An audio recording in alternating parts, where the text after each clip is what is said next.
தொலைஞ்சு போன மோதிரத்தை அக்காவும் தம்பியும் சேர்ந்த மாதிரி தேட ஆரம்பிக்கிறாங்க. ஆனா எங்க தேடியும் அந்த மோதிரம் கிடைக்கல. சித்தி வந்தாங்கன்னா அடிக்க போறாங்கன்னு பயந்து இந்த பையனும் அழுதுட்டு இருக்கான். இதை பாக்குற அவங்க அக்காவும், அழாதடா, சித்தி வர்றதுக்குள்ள நம்ம போய் மோதிரம் வாங்கிட்டு வந்துடலாம், நான் கொஞ்சம் காசு சேர்த்து வச்சிருக்கேன் அப்படின்னு சொல்றா. அந்த ஊர்லயும் கொஞ்சம் வெகுளியா இருக்கிற ஒரு அண்ணனை கூப்பிட்டுட்டு சேட்டு கடைக்கு போயிட்டு அதே மாதிரியே ஒரு மோதிரத்தையும் பாக்குறாங்க. இந்த 1 கிராம் மோதிரம் 4000 ரூபாய் சொல்றாங்க.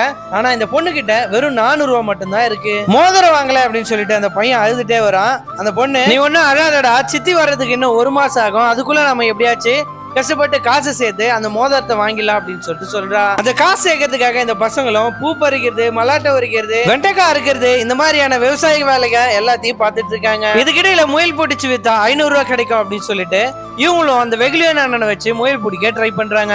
எப்படியோ ஒரு வழியா முயலையும் பிடிச்சிடறாங்க. ஆனா அந்த முயலை வைக்க மனசு இல்லாம இந்த முயலை அவங்களே வளர்க்க ஆரம்பிச்சிடறாங்க. அந்த பசங்களும் அந்த பாட்டியும் சேர்ந்து 2 மூட்டை கலக்கா வாங்கின்னு வந்து உரிச்சு காசு சேர்க்கறதுக்குள்ள அந்த 1 மாசமே முடிஞ்சு போயிருது. சித்தி வர்றதுக்குள்ள நம்ம எங்கேயாச்சும் போயிடலாம், சித்தி வந்தா செம்மையா அடிப்பாங்க அப்படின்னு சொல்லிட்டு இந்த பசங்களும் பயந்துட்டு இருக்காங்க. பார்த்தா அவங்க அப்பாவும் சித்தியும் வீட்டுக்கே வந்துடுறாங்க. சித்தியை பார்த்து பயந்து போய் இந்த பசங்க நின்னுட்டு இருக்காங்க. நேரா போய் அந்த மோதிரம் வச்சிருந்த அந்த பீரோவை தான் திறக்கிறாங்க.